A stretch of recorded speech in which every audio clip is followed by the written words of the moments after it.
1000 மணி நேரம் உழைப்பு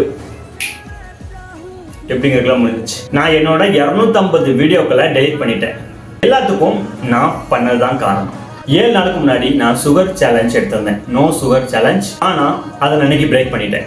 நான் சுகர் சேலஞ்ச் எடுக்கும் போதே நான் என்ன சொல்லியிருந்தேன் அப்படின்னா, இந்த பயணத்தில் நான் சுகர் எடுத்தேன் அப்படின்னா நான் இது வரைக்கும் போட்ட வீடியோக்கள் எல்லாத்தையும் டெலிட் பண்ணிடுவேன் அப்படிங்கிறது. அதனால 250 வீடியோவையும் இப்போ கொஞ்சம் முன்னாடி பிரேக் பண்ணிட்டேன். இது எனக்கு ஒரு மிகப்பெரிய வழிதான். இருந்தாலும் அதை விட முக்கியமானது அப்படிங்கிறது என்னோட உடம்பை நான் பாதுகாக்கிறது அப்படிங்கிறது. இவ்வளோ கஷ்டப்பட்டு சுகர் ஃப்ரீ சேலஞ்சை எடுக்கணுமா, நோ சுகர் சேலஞ்ச், அந்த அளவுக்கு என்ன இம்பார்ட்டன்ட் அப்படின்னு நம்ம வந்து கேட்கலாம்.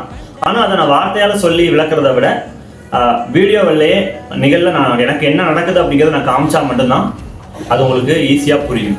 என்னோட லைஃப்பை நான் இம்ப்ரூவ் பண்ணுறதுக்காகவே how to better myself அப்படிங்கிற மாதிரி சேலஞ்சை நான் எடுத்திருக்கேன். என்னோட லைஃப், என்னோட பர்சனல் லைஃப், என்னோட ஹெல்த் லைஃப் ஸ்டைல் எல்லாத்துக்குமே நான் வந்து ஒவ்வொன்றா படிப்படியாக நான் வந்து மெருகேற்றிட்டு வரணும் அப்படிங்கிறது தான் இந்த சேலஞ்சோட நோக்கம். ஸ்க்ராட்ச்ல இருந்து ஆரம்பிக்கலாம். மறுபடியும் டே 1ல இருந்து நாளையிலிருந்து நம்ம ஸ்டார்ட் பண்ணுறோம். இதுக்கப்புறம் எந்த தடையுமே கிடையாது. நம்மளோட பயணம் தொடர்ந்து கொண்டே இருக்கும். நான் உதய். இது How to Better Myself in 120 Days. Are you ready?